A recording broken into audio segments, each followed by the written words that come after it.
Hello everyone, akkam jirtu? Ani nagaa kooti. Barnoota keenya irraatiin kan waliin ilaallu elasticity of demand kan jedhu ta'a. Chaaptarii kana akkuma xumurreen gaafilee mid exam kan yuunivarsiitiilee garaagaraa qindeessinee wajjin ilaalla. Chaanelii kana jalatti barnoota qofa osoo hin taane kaampaasii keessatti akkamitti qabxii olaanaa galmeessuu akka dandeessan gorsa illee kan itti argattanidha. Har'as aga xumuraatti yoo na faana turtan waan addaa isiniif qopheessee jira. Kanaafuu chaaneliin kun baay'ee waan isin fayyaduuf ammuma subscribe godhadhaa isiniin jedha. Kallattumaan gara viidiyoo. Elasticity of demand. Elasticity is a measure of responsiveness of a dependent variable to changes in an independent variable.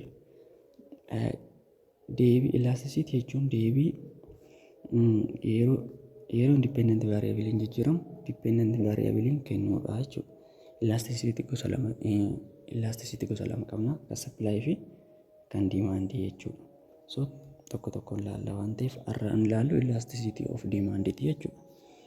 So elasticity of demand refers to the degree of responsiveness of quantity demanded of a good to a change in its price or change in income or change in price of related goods. Elasticity akkamitti hubachuu qabdu jechuudha. Elasticity jechuun variabilii gosa lama qabna.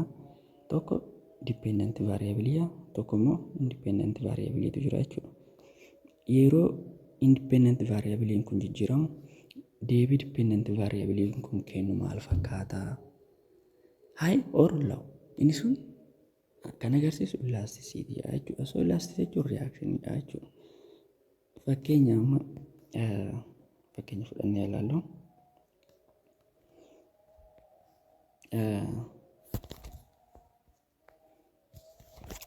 Dependent variable fi independent variable qabna inni maal jechuudha? Dependent variable fi independent variable.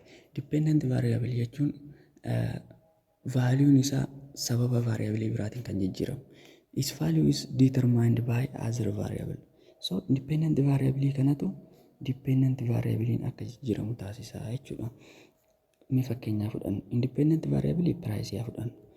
Dependent variable immoo demand yaa fudhannu. So yeroo pricing kun dabalu demandin akkam ta'a? Yeroo pricing kun hir'atu demandin akkam ta'a? Kan jedhu kan qo'atu elasticity jechuudha. Elasticity of demand. Isin galee dheena bitadha. So elasticity of demand gosa sadiitu jira. Inni tokko price elasticity of demand, income elasticity of demand, and cross elasticity of demand kan jennuunidha. Tokko tokko naa ilaallume.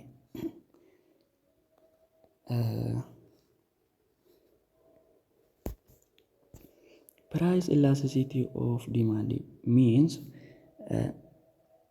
degree of responsiveness of demand to change in price. Price elasticity of demand means degree of responsiveness of demand to change in price. Kana jechuun akkuma jalqaba isinitti hime independent variable fi dependent fi independent variable qabna. Yeroo independent variable kun jijjiiramu deebiin dependent variable maayini kan jedhu akka shortly elasticity of demand jechuun. So as keessatti samu price yeroo jijjiiramu demandin akkam ta'a kan jedhu price elasticity of demand tu qo'ata jechuudha. It indicates how consumers react to changes in price. Reaction akkamitu jiru? Isanii deemammoo ni bitan pricing gaafa dabalu. So isa kana jechuudha. It is measure of how much of the quantity demanded of a good responds to a change in the price of that good. It is computed as the percentage change in quantity demanded divided by percentage change in price. So isa kana akkamitti compute goona? Price elasticity of demand is equals to percentage change of quantity demanded over percentage change of price jechuudha. Formula kan hundaa'e jechuudha. Percentage change of quantity demanded percentage change of price. Example, demand for commodity like clothes, fuels, extra changes when there is even a small change in their price. Whereas demand for commodities which are basic necessities of life like salt, food, grains may not change even if price changes. It can be measured in two ways. So price elasticity of demand gara lamaan safaruu dandeenya pointii fi arkiidhaan jechuudha. So amma price elasticity of demand pointiidhaan ilaalla jechuudha.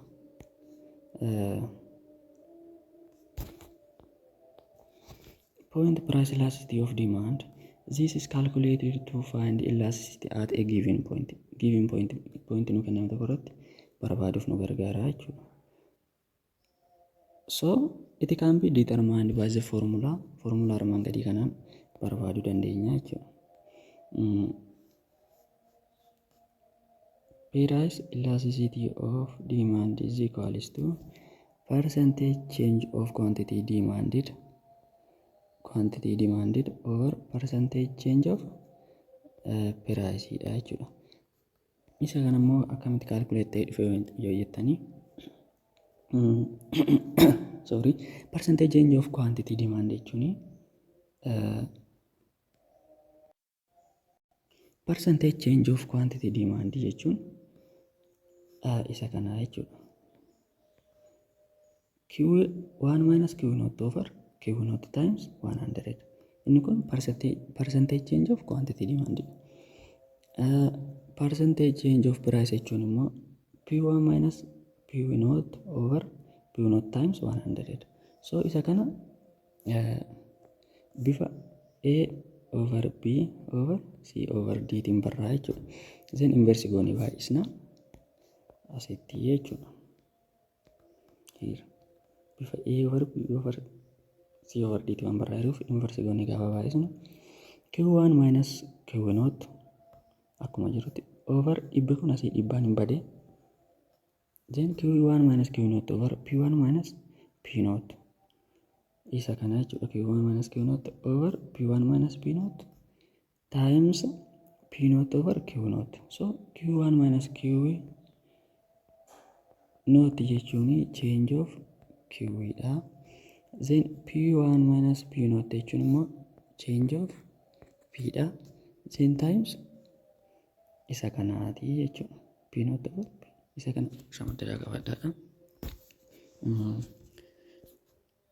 Price elasticity of demand is equals to change of Q over change of P times P naught over Q naught.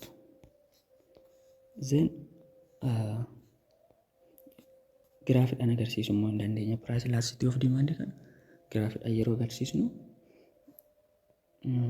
in this method we take a straight line demand curve joining the two axes and measure the elasticity between 2 points Q0 and Q1 are assumed to be intimately close to each other. Fakkeenyaaf graafii kanarratti asii inni tun piraayisii jalqabaati, inni waan tun piraayisii lammaffaati. So piraayisiin keenya irraa gadi ni hir'ate jechuudha. Then quantity demanded keenya immoo akkana ni dabale. Inni kun quantity jalqaba, inni kun lammaffaa waan ta'eef. Why maaf akkasitti is law of demand. Law of demand maal jedha? Price and quantity demanded are inversely related jechuudha. So yeroo piraayisiin dabalu quantity demanded ni hir'ata, yeroo piraayisiin immoo hir'atu quantity demanded ni dabala. Inni kun law of demand qabadhaa jechuudha. So yeroo piraayisiin keenya jalqabaa as turetti quantity demanded as ture, yeroo piraayisii lammaffaa as turetti quantity demanded as dhufe, then demand curve keenya akka kanatti kaasna jechuudha. Inni kan biraa elasticity of demand is unit free. Ishiitan irratti qabadhaadha. Unit free, unit hin qabu, is simply ratio qofaan ibsa. Elasticity of demand is usually a negative number. Ammas negative number dha. Why? Because law of demand jechuudha. Law of demand maal jedhan? quantity demanded and price are inversely related waan jedhuufi. So negative tana balleessuuf absolute value keessa galchina yeroo baay'ee jechuudha. So amma iddoo kanatti taphni guddaan maaliif hojjettanii dhumarratti qormaata irra yeroo baay'ee kan dhufu interpret godhu waasiniin jedhuuf isi iddoo kana sirriitti na hordofaadha. Hojjennee amma absolute value of price elasticity of demanding tokko ooloote greater than 1 yoo ta'e price elasticity of demanding is greater than 1 jechuun product is luxury or demand is said to be elastic. Demand is said to be elastic. Greater than 1 yoo ta'e demand is said to be elastic. Kana jechuun luxury good kan jennu fakkeenya konkolaataa biraandii haa fudhannu kan gatii guddaa isaa suni fakkeenya sumarratti haa fudhadhu konkolaataa tokko bituuf taataa jennu konkolaaticha miliyoona 10 bituuf taataa sumaa bituudha jedhu konkolaatichi miliyoona 10 irraa miliyoona 15 galee so yeroo kana demanding kee maal ta'a elastic ta'a jechuudha. Akkamitti gatii guddaa itti baastee bitta waan ta'eef luxury good waan ta'eef dhiisteetuma biraa deebita kana biraatiin hin deemu kan jedhu keessa galtaa jechuudha. So product akkasii biraandii taasisanii jechuudha yeroo kana elasticidha. Yeroo immoo elasticity of demand price elasticity of demanding 0 fi 1 gidduu ta'e maal jenna between 0 and 1 in elastic bakka hin jijjiiramu jechuudha demanding keenya. Sababni isaas product is necessity good kan jennu nyaata ta'uu danda'a kanneen akka soogiddaa fa'aa jechuudha. Sababni isaas in elastic maaliif ta'e gatii isaa gafee yoo dabale namni nyaata malee jiraachuu hin danda'u. Yeroo nyaanni tokko qarshii 20 turettis dhalli namaa nyaachatuma ture yeroo dhibbaas amma nyaachatuma jira yeroo 1000 ta'us fuulduratti inuma nyaata jechuudha. Sababni isaas dhalli namaa nyaata malee jiraachuu hin danda'u necessity good gatii isaa dabalus demanding keenya achuma jira jechuudha. So isa kana akkasitti qabadhaa product like salt fa'aa fudhachuu dandeessu food fa'aa jechuudha necessity dhala isaan kun. Inni sadaffaan immoo yeroo tokko ta'e price elasticity of demanding yeroo tokko ta'e demand is unitary elastic yen. Kana jechuun immoo percentage change of quantity demand over percentage change of price walqixa jechuudha. Walqixa dabalan yookaan walqixa irratan. Kana jechuun jalqaba akkuma ilaalle formulaa keenya irratti price elasticity of demand jechuun percentage change of quantity over percentage change of price jennee turre miti. So isaan kun walqixa yoo dabalan yookaan walqixa yoo fudhatan which means A over A jechuudha jechuudha. A over A walqixa waan ta'eef ratio isaanii tokko ta'a jechuudha. So unitary elastic jenna yeroo sana. Inni afuraffaa immoo yeroo 0 ta'e price elasticity of demanding gaafa 0 ta'e maal jenna demand is said to be perfectly inelastic.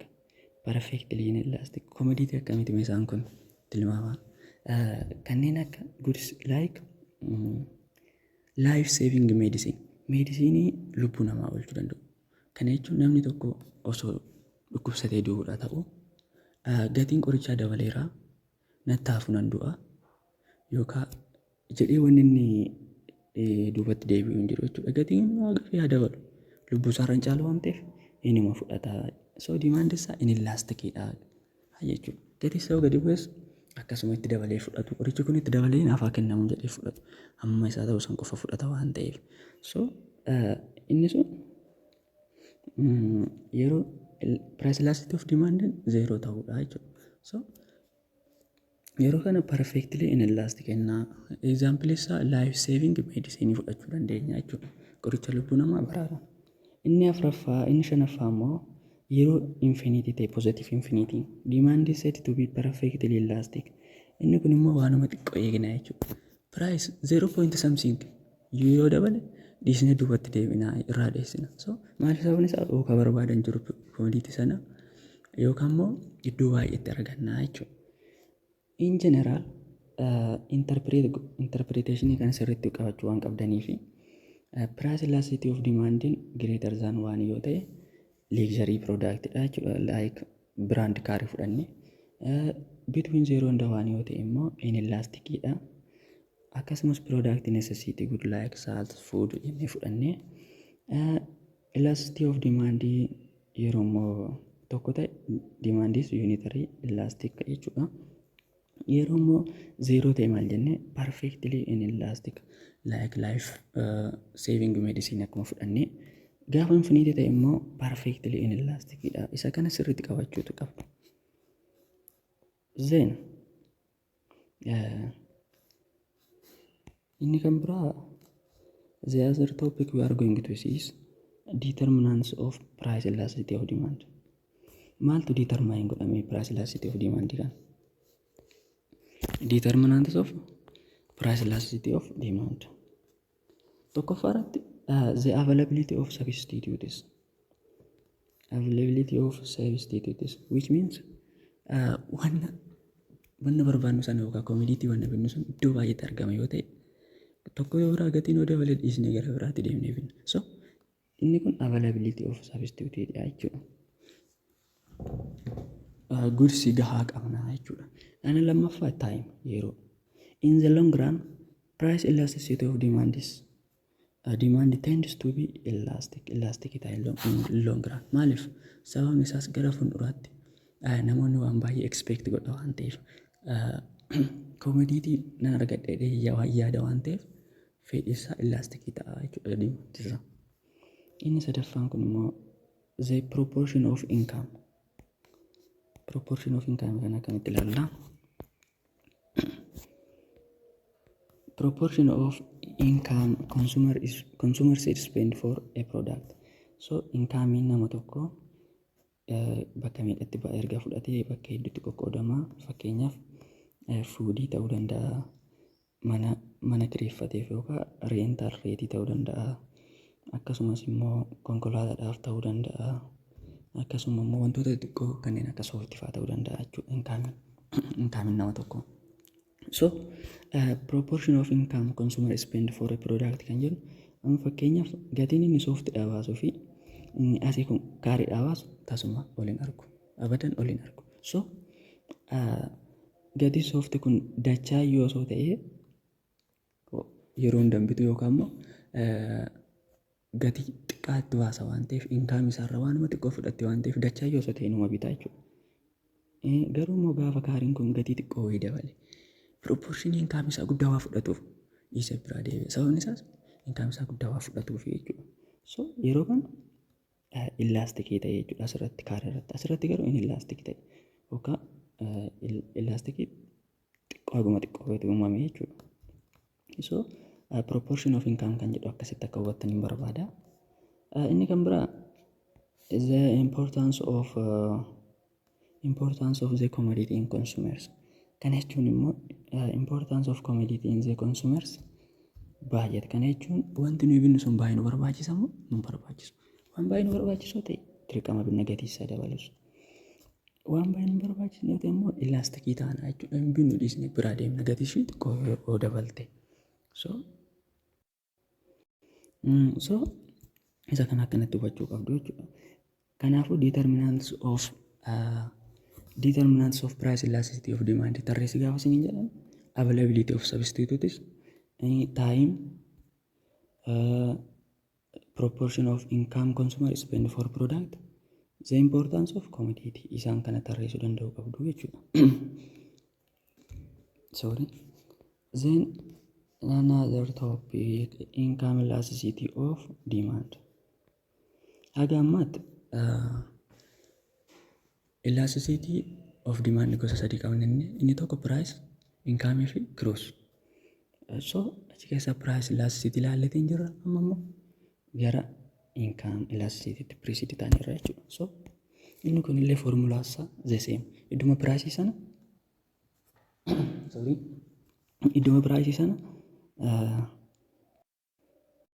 income buusna jechuudha.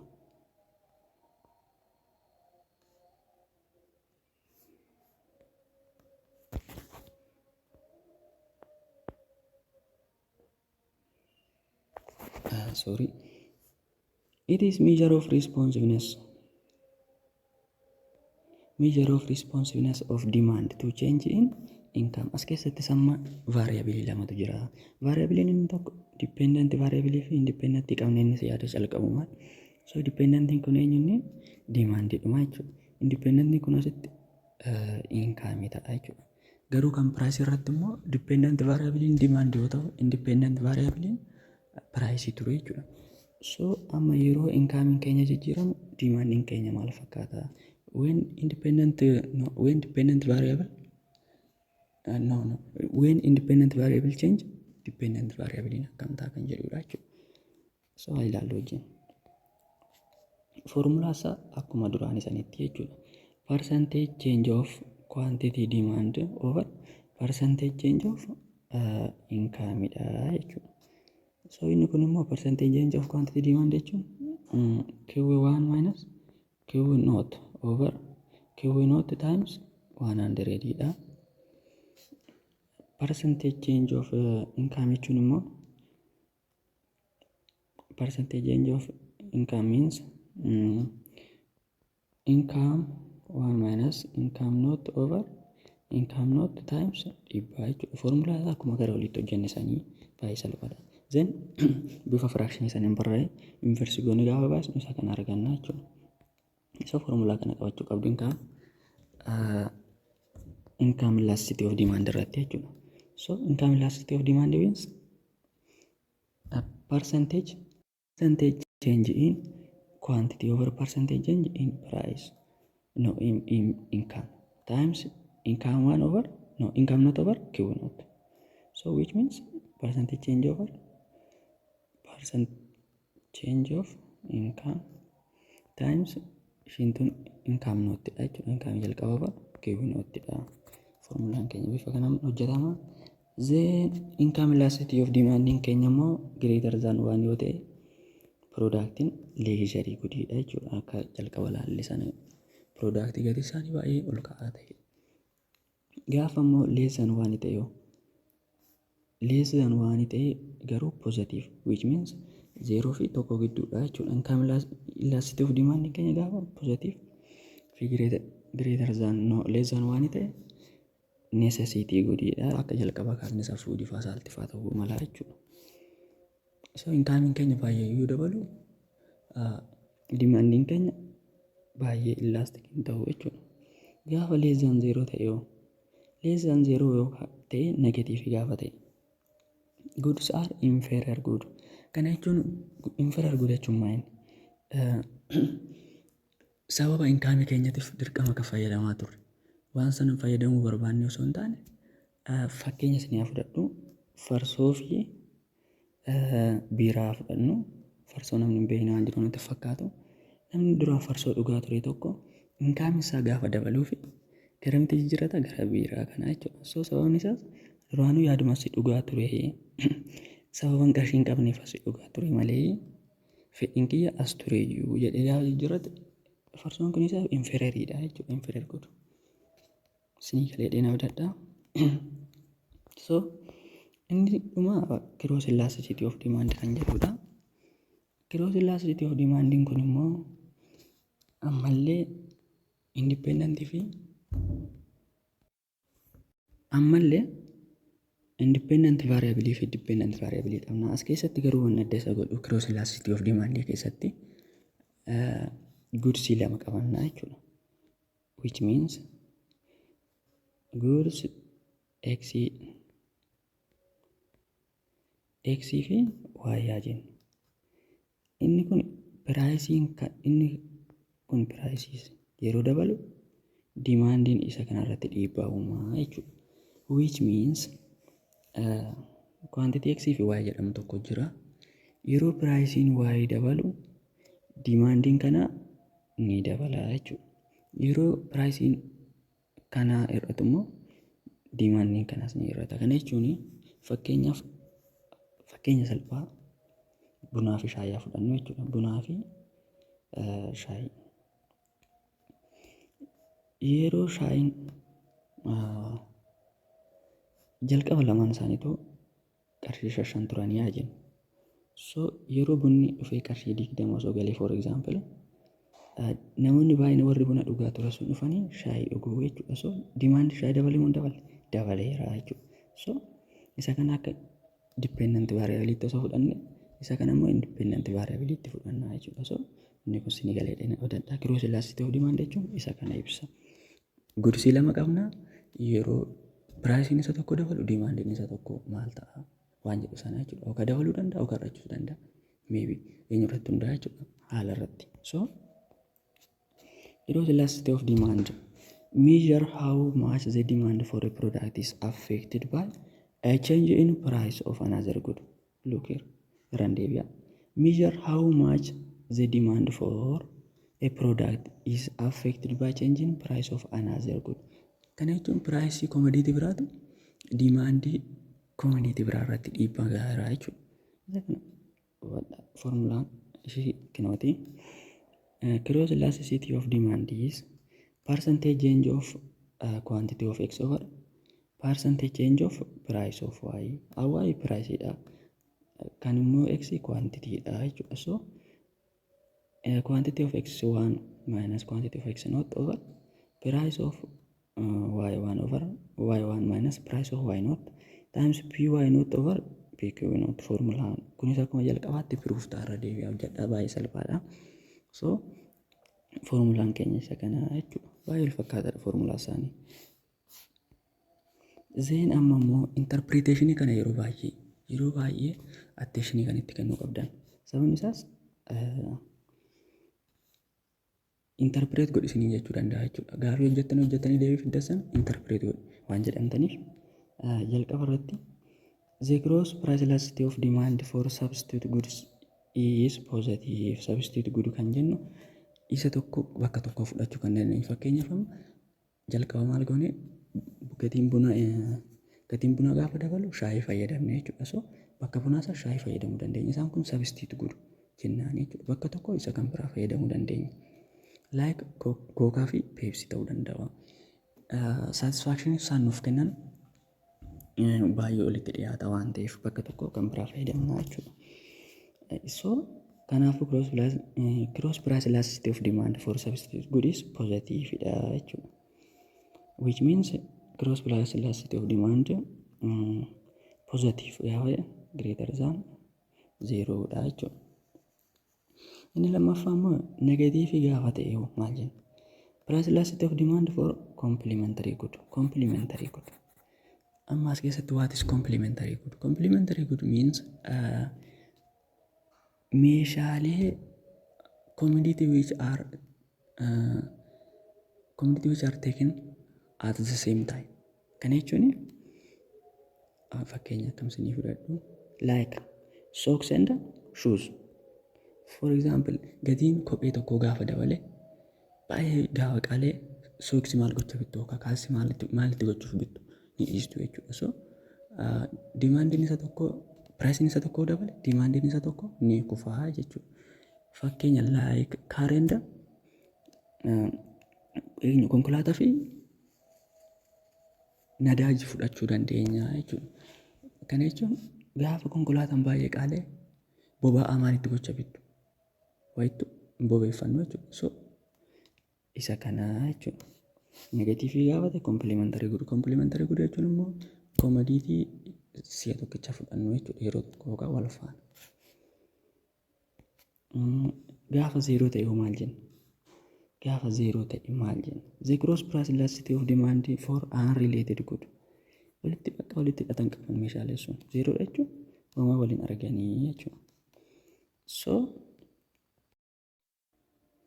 tole barnoota keenya irraa asirratti xumurraa haga ammaatti waan wajjin turtaniif baay'ee galatoomaa sinan jaaladha. Akkuma jalqaba waadaa isinii galee akka barataa fireeshii tokkotti qabxii keessan haala gaariin hojjechuuf wantoota isin gargaaran muraasa isaanii isinitti himu. Tokkoffaa irratti barataa fireeshii taatanii gonguma kilaasii hafuu hin qabdanii jechuudha. Kilaasii gonguma nafina. Kilaasii seenuu keessan qofti immoo gahaa waan hin taaneef yaadannoo akka isinii galutti qabachuu qabdu jechuudha. Barsiisaa sirriitti attention kennitanii fi hordofuu qabdu. So inni kun qabxii keessan hojjechuuf baay'ee isin gargaara. Isa irra deebitanii manatti irra deebitanii ilaaltu jechuudha. Inni lammaffaa yeroo dubbiftan hin shamaddadiina. Konseptiin maal akka isiniin galle taanaan isa sammuutti shamadaduun keessan gatii hin qabu. Qorumsa akkasitti deebiin dhufu waan ta'eef. So gonkumaa shamadaduu hin qabdanii. Konseptii hubadhaa of gaafadhaa maal jechuu barbaade sarchi godhaa onlaayinii irraa. Zeen yeroo san konseptii sirriitti isin hubatamaa jechuudha. Inni kunis baay'ee isin gargaara qabxii keessan haala gaariin hojjechuu fi inni sadaffaa barattoonni baay'een dhugaa itti fakkaatu garuu dhiibbaa guddaa kan qabu. Shaakala qaamaa hojjechuu qabdu. Dirqama shaakala qaamaa hojjechuu qabdu. Torbeetti yoo xiqqaate guyyaa 3 fi sanaa ol daqiiqaa 30 shaakala qaamaa hojjechuu qabdu. Kaampaasitti dirqama waan ta'eef maaliif fayyaa sammuu keessanii sirriitti isin eega. Dhibeewwan wanti jedhamu gonguma garagaranii isin ilaalan. Kana jechuun asii guyyaa tokko utaalloo yoo si qabee mana fincaanii achuu deemte utaalloo yoo si qabee yookaan nyaata kaaffeetiin garaachi yoo si dhukkubee dhukkubsataa taate akkuma dhukkubsataa taatetti deebitee baata jechuudha. So isa kana ofirraa faccisuuf immoo shaakala qaamaa dirqama achitti faayita isinirraa godha jechuudha. Dhibeen tokko garagaraa isin ilaalu hojjedhu dirqamaa jechuudha. Shamarraa sodaate namni natti kolfattee hin sodaatin. Sababni isaas gaafa dhukkubsatte nama dhukkuba kee si waliin hin qooddatu waan ta'eef. Inni kun dhiibbaa guddaa kan qabu garuu barattoonni yeroo baay'ee kan hin hubanne. Isa kana sirriitti yeroo keessanitti kennitanii yaaduu qabdu jechuudha. So barnoota keenyarraa sirriitti xumurreerra. Kanaafuu warri gorsi kun akkanumatti itti hafuuf jettana koomentii keessan jalatti yes yookaan immoo warri yaa dhaabbatu jettan noo jedhanaaf barreessadha. Baay'ee galatoomaa sinan jaaladha. Paartii siriidhaan immoo theory of supply kan jedhuun walitti deebina. Barnoota baay'ee bareedaa ta'e qabadhee isiniif dhufa. Baay'ee galatoomaa nagaan naaf tura.